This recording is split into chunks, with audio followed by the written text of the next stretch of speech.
Bismillahirrahmanirrahim. Assalamualaikum warahmatullahi wabarakatuh. Sebelumnya, perkenalkan nama saya Ahmad Bambang Wibowo dengan NPM 2014-14-1021 dari kelas P3A. Pada kesempatan kali ini, saya ingin membawakan materi yang berjudul repeatabilitas dan korelasi genetik di antara sifat. Itu dari makalah Praktikum Ilmu Pemulihan Ternak. Yang pertama,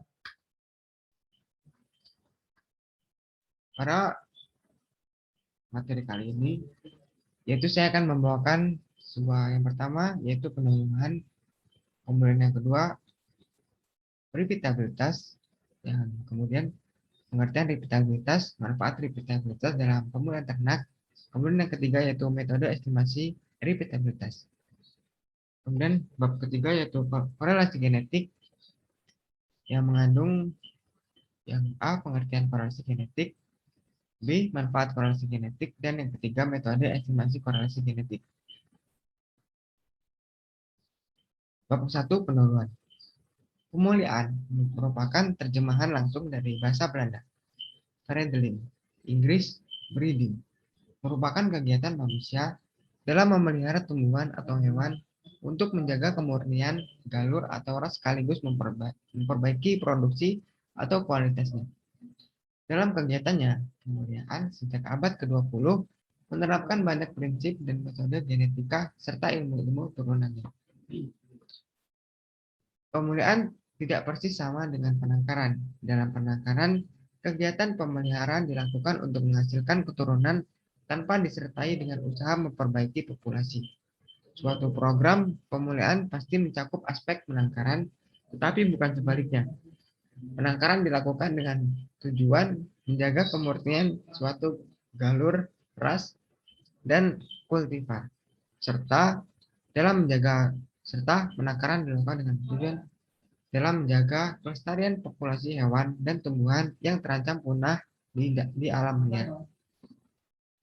Ilmu pemulihan di era sekarang bertalian dengan manipulasi perbedaan biologi di antara ternak dengan pendekatan tujuan yaitu memaksimalkan keuntungan baik pada jangka waktu yang pendek maupun jangka waktu yang lama. Adanya perbedaan biologis di antara ternak tercermin dalam keragaman suatu sifat individu-individu di dalam sekelompok atau populasi ternak. Keragaman merupakan sifat populasi yang sangat penting dalam pemulihan, terutama dalam seleksi. Kemudian masuk ke materi yang pertama yaitu repeatabilitas. A. Pengertian repeatabilitas. Repeatabilitas merupakan salah satu dari parameter genetik yang digunakan untuk menduga, mengestimasi bagian dari keragaman fenotip yang disebabkan oleh keragaman genetik total, yaitu ada aditif, dominan, dan epistasis, dan keragaman lingkungan permanen. Interaksi antara keragaman genetik total dan keragaman lingkungan permanen terjadi pada sifat yang kinerjanya diukur beberapa kali pada waktu yang berbeda, namun pada sekelompok individu yang sama. Perbedaan kinerja suatu sifat pada sekelompok individu yang sama pada waktu yang berbeda terjadi karena adanya perbedaan keragaman lingkungan, namun tidak terjadi perubahan pada keragaman genetiknya.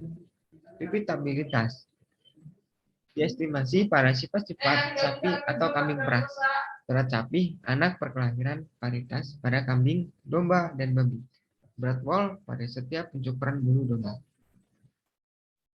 Repeatabilitas merupakan konsep yang berkaitan dengan heritabilitas, yang berguna untuk sifat-sifat yang muncul beberapa kali pada suatu individu. Adapun dinyatakan sebagai rumus berikut. R sama dengan VG plus VLT dibagi VG plus VLT plus VLS.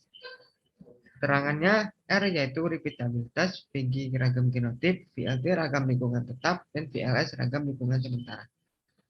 Kemudian yang B, manfaat repeatabilitas. Yang pertama, yaitu menunjukkan besarnya peningkatan yang dapat dicapai apabila suatu sifat individu diukur secara berulang-ulang. Yang kedua, menyusun batas atas rasio keragaman genetik total dengan keragaman fenotip atau rasio keragaman genetik aditif dengan keragaman fenotip. Yang ketiga, meramalkan kinerja yang akan datang berdasarkan catatan sebelumnya. Kemudian yang keempat, menghitung nilai most probable productivity atau MPPA ternak betina yang digunakan untuk seleksi. C. Metode estimasi repeatabilitas. Repeatabilitas dapat diestimasi dengan metode korelasi antar kelas apabila terdapat dua catatan kinerja atau dua kali pengukuran pada setiap individu betina. Yang pertama itu metode korelasi antar kelas atau interclass correlation. Kemudian yang kedua itu metode korelasi dalam kelas atau interclass correlation.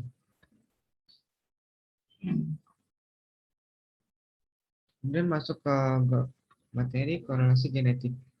Pengertian korelasi genetik. Korelasi genetik merupakan nilai yang digunakan untuk mengukur tingkat keeratan hubungan antara dua peubah atau dua sifat. Derajat hubungan kedua sifat tersebut diukur dengan koefisien korelasi R dan nilainya berkisar antara -1 sampai dengan +1. Hubungan kedua sifat tersebut dinyatakan sebagai hubungan linear positif apabila memiliki nilai koefisien korelasi lebih besar daripada 0. Kemudian B, manfaat korelasi genetik. Korelasi genetik bermanfaat untuk melakukan estimasi respon seleksi berkorelasi, yaitu peningkatan rata-rata kinerja generasi keturunannya sebagai akibat dari seleksi yang dilakukan pada sifat lain. Manfaat lain dari korelasi genetik adalah menghitung estimasi respon dan seleksi dengan metode seleksi indeks. Seleksi indeks merupakan seleksi untuk meningkatkan dua sifat secara bersama-sama dengan mempertimbangkan nilai ekonomis beberapa sifat tersebut. Yang ketiga, metode estimasi korelasi genetik. Korelasi genetik dapat diestimasi dengan metode yang sama dengan metode estimasi heritabilitas. Di antaranya metode peragam saudara-saudara tiri sebapak, metode peragam pola tersarang, dan metode peragam regresi anak terhadap tetua. Yang pertama yaitu metode hubungan saudara tiri sebapak atau one way layout. Model dan prosedur analisis keragaman sama dengan estimasi, namun ada dua sifat yang dianalisis yang dalam buku ini. Sifat pertama diberi lambang X dan sifat kedua dengan lambang Y, sehingga terdapat keragaman antar pejantan pada sifat pertama. Yang kedua, metode regresi anak terhadap tetua, offspring parents regression method. Metode regresi anak terhadap tetua untuk estimasi korelasi genetik sama dengan pada estimasi heritabilitas, tetapi pada estimasi korelasi genetik melibatkan dua sifat catatan kinerja anak dan tetua untuk dua sifat yang nilai korelasi genetiknya akan diestimasi.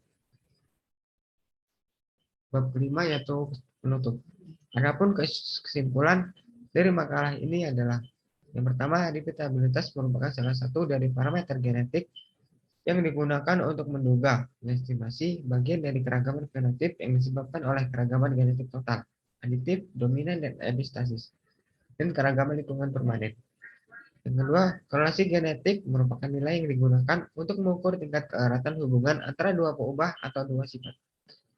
Yang ketiga, adapun keuntungan dalam mempelajari pengukuran nilai repeatabilitas dan korelasi genetik dalam pembelian ternak adalah agar kita dapat mengetahui kemampuan tetua ternak menurunkan sifat atau genetik yang baik kepada keturunannya. Nah, adapun data pustaka yang saya peroleh yaitu Sulastri dan Muhammad bin Iqbal Hamdani 2018 dengan judul Dasar Pembelian Ternak Menteri Lampung CV Anugerah Utama Raharja. Mungkin hanya itu dari saya yang dapat saya sampaikan. Kurang lebihnya saya mohon maaf. Kepada Allah saya mohon ampun. Saya akhiri. Wassalamualaikum warahmatullahi wabarakatuh.